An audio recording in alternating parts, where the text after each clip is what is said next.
says you do not have because you do not ask God. I wonder sometimes if we get ourselves in difficult situations simply because we weren't seeking God. And not as a punishment. I don't want to say that as like, man, you should have done that better. But I wonder sometimes if God allows you and I to get in critical situations, critical junctures in our life, just because He's trying to get us back on track. I wonder if He lets the wheels just come off sometimes because it's like, hey, you know what? Life isn't about chasing the American dream. Life is all about knowing me. I mean, maybe right now you and your family are at one of those junctures, like you're trying to figure out if you should go right or left, north, south, east, west. Maybe you're there today because God just wants to draw you nearer to Him. Maybe you're in a crisis today simply because God says, hey, I just want you to know me. I want you to be a man or woman of prayer. Moms, I'd like to ask you this morning, what's the real work?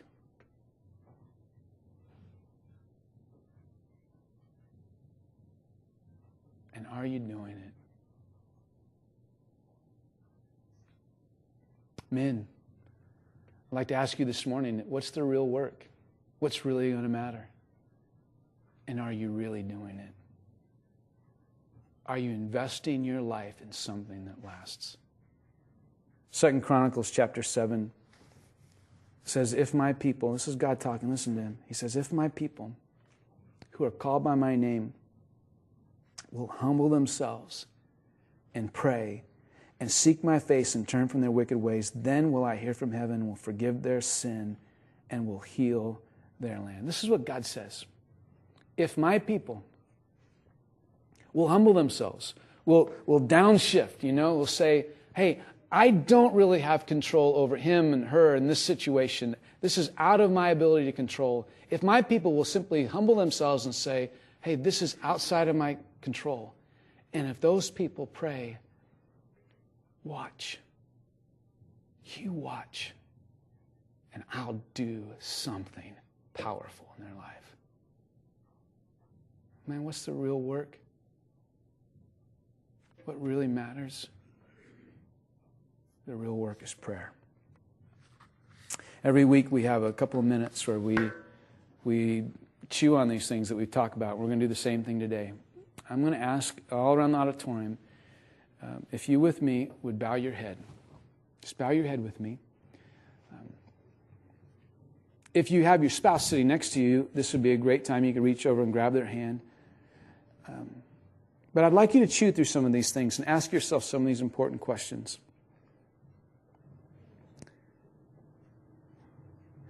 Does God have me here? Here would be the first question. Does God have me here? Does God have us here? So that we could stop and do a systems check.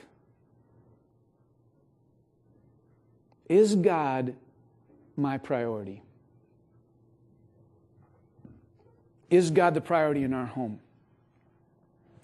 And if this morning you say, I don't know, don't walk out of this place without knowing.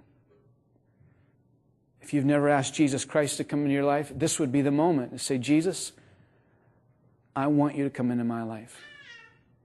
For some of you, you may recognize today, maybe it's all about slowing down. Maybe God brought you here today to say, hey, you got to clear the calendar. You need to drop a few activities. You need to slow down, downshift. Or maybe God is saying to you this morning, just keep praying. I'm hearing, I'm seeing, and I'm acting. You pray what you need to pray for the next couple of moments, and then I'll wrap us up in prayer.